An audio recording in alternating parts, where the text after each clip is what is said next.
অৰুণোদয় আঁচনিৰ নামত ব্যাপক দুৰ্নীতি অনিয়ম সংঘটিত হোৱাৰ অভিযোগ উত্থাপন হৈছে নগৰবেৰাত। ৰাজ্যৰ ভিন্ন প্ৰান্তৰ সমান্তৰালকৈ নগৰবেৰাৰ বিভিন্ন প্ৰান্তত অৰুণোদয় আঁচনিৰ নামত দুৰ্নীতি অনিয়ম সংঘটিত হোৱাৰ অভিযোগ উত্থাপন হৈছে। আৰু এই মুহূৰ্তত মই উপস্থিত আছোঁ নগৰবেৰা যি চাৰ্কুল অফিচ চক্ৰ বিষয়াৰ কাৰ্যালয় আছে, চক্ৰ বিষয়াৰ কাৰ্যালয়ত উপস্থিত হৈছোঁ। মই পোনে পোনে মোৰ সহযোগীক কিছু দৃশ্যাংশ দেখুৱাবলৈ অনুৰোধ জনাম। ইয়াত দেখিছে একাংশ মহিলা, বঞ্চিত মহিলাই এইদৰে যি কাৰ্যালয় আছে চক্ৰ বিষয়াৰ কাৰ্যালয়, চক্ৰ বিষয়াৰ কাৰ্যালয়ৰ সন্মুখত এনেদৰে মূৰে কপালে হাত দি বহিবলগীয়া হৈছে। এক পৰিৱেশৰ সৃষ্টি হৈছে। মই কথা পাতিবলৈ যত্ন কৰিম। আপোনালোকে এনেকে বহি আছে কিয় কাৰণে? আমি অৰুণোদয় নাপাওঁ, সেইটো কাৰণত যে আমি পূৰ্বৰ পৰাই জমা দি আছো, ইটাক লাগি নামেই অহা নাই। যিখিনি ধনী মানুহ সেইখিনি অৰুণোদয় দি আছে, যিখিনি পইচা পাতি চাকৰি কৰে আৰু দুখীয়াখিনিৰ নাম কাটছে। সেইকাৰণে আমি প্ৰতিবাদ কৰিব আহিছো, যাতে আমাক ধনীখিনিৰ নামখিনি কাটি পেলাই দুখীয়াখিনিৰ নামখিনি ভৰাই দিয়ে। দুৰ্নীতি হৈছে ন? দুৰ্নীতি হৈছে। মানে বিধৱা মহিলাৰো নাম কৰ্তন হৈছে নেকি বা নাম সোমোৱা নাই নেকি? পোৱা নাই, বিধৱা মানুহে পোৱা নাই। যিখিনি পাবা লাগে মুঠতে সেইখিনি পোৱা নাই, যিখিনি পাবা নালাগে সেইখিনি পাইছে।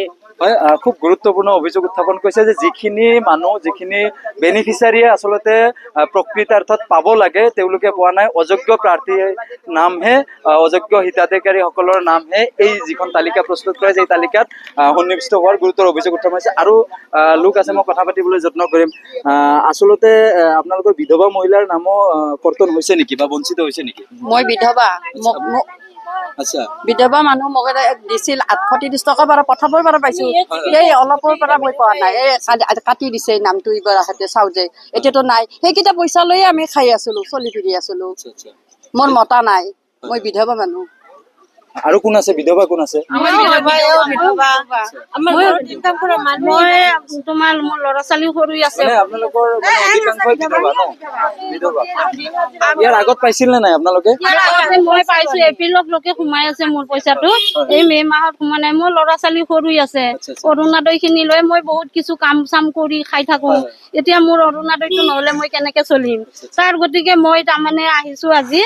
মোক ধন লাগে, তে কিয় এনেকুৱা কৰিল চৰকাৰে মোক, বা আমাৰ ক'ৰ পৰা কি কৰিছে সেইখিনি মোক লাগে আৰু মানে লাগে তদন্ত বিচাৰে নে আপোনালোকে? হয় হয়। আৰু আছে নে বিধৱা আছে নে? আপোনালোক বিধৱা নে? বিধৱা ন? আপোনালোকে কোৱা নাই, গোটেইখিনি বঞ্চিত হৈছে ন? হয়, দেখিছে এয়া হৈছে পৰিৱেশ। অৰুণোদয় যিখন নতুন তালিকা প্ৰস্তুত কৰা হৈছে, এই তালিকাখনত যথেষ্ট বিসংগতিপূৰ্ণ তালিকা প্ৰস্তুত কৰিছে। আৰু যাৰ কাৰণে এইসকল বঞ্চিত বিধৱা মহিলাসকলে এনেদৰে চক্ৰ বিষয়াৰ কাৰ্যালয়ৰ সন্মুখত ভিৰ কৰিছে, মূৰে কপালে হাত দি বহিবলগীয়া হৈছে।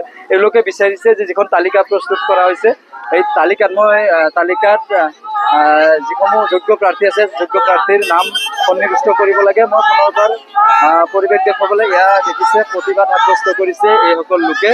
এনেদৰে এতিয়া চাৰ্কুল অফিচৰ সন্মুখত নগৰবেৰাস্থিত যিখন চক্ৰ বিষয়াৰ কাৰ্যালয় আছে, সেই কাৰ্যালয়ৰ সন্মুখত এনেদৰে প্ৰতিবাদ সাব্যস্ত কৰিছে এইসকল লোকে। গতিকে এইসকল লোকৰ, বঞ্চিত লোকৰ দাবী খুব শীঘ্ৰে এটা তদন্ত হ'ব লাগে। আৰু এইসকল লোকে, যিসকল যোগ্য প্ৰাৰ্থী, তেওঁলোকৰ নাম পুনৰ সন্নিৱিষ্ট কৰিব লাগে আৰু এওঁলোকক পুনৰ বেনিফিচিয়াৰী হিচাপে এওঁলোকক নিশ্চিত কৰিব লাগে।